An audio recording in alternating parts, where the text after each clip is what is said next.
قاعدة معانا بتقول اخويا توفى وعنده بنتين وساب ورث 100,000 جنيه ومراته مش راضية تديني ورث، بتقول لي سيبيه اعمل مشروع واصرف على عيالي الاتنين، مش المفروض ان اخواته ليهم في الورث وانا اخته الوحيدة؟ قمت عملت اعلان وراثة واهلي مغلطيني، انا غلطانة؟ لا وده حقي. بص يا ستي، يعني في الموضوع دوت هقول لك قسمين، جزئين يعني. اول جزء حقك، اصلك الشرع ما فيهوش مجامله، حد على حساب حد. الشرع شرع، تمام؟ الشرع التزام، ماشي؟ فهو في الاول وفي الاخر ده حقك، التلك ورث، تمام؟ ليه بقى اهلك مغلطينك؟ او ليه ممكن تسمع مثلا حد في الكومنتات او حد يقول لك انت غلط؟ ليه؟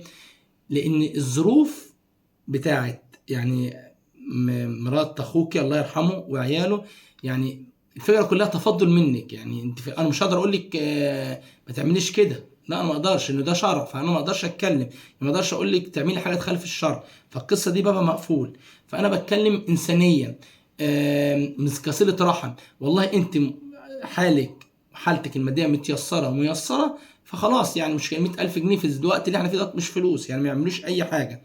وصل حضرتك؟ فانت لو الدنيا عندك ميسره فمعلش دول برضو ولاد اخوكي، تمام؟ وهي دلوقتي الدنيا صعبه وهي ست، تمام؟ لكن انت لو ربنا كرمك براجل مثلا او متجوزه او عندك اولاد يعني بيشتغلوا كده، فيعني دي حاجه سيبها لله. وصل حضرتك؟ بس هو في الاول في الاخر حقك، احنا ما بنتكلمش في قصه الحق، هو في الحق حقك، بس هي ايه بقى؟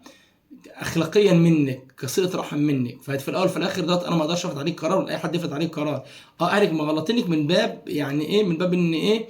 الظروف، من باب الانسانيه، من باب الموده والرحمه اللي بينك وبين اخوك الله يرحمه وبين اهله وبين قصدي مراته يعني واولاده، وعطفك عليهم واهتمامك بيهم. لكن في الاول في الاخر حقك، وانت برضو شوفي اللي انت يريحك اعمليه. انت قدامك ده وقدامك ده، بس لو تقدري لا يعني الاحسن، انا لو مكانك او اي حد مكانك عنده حاله ميسره لا يسيب الحاجه دي.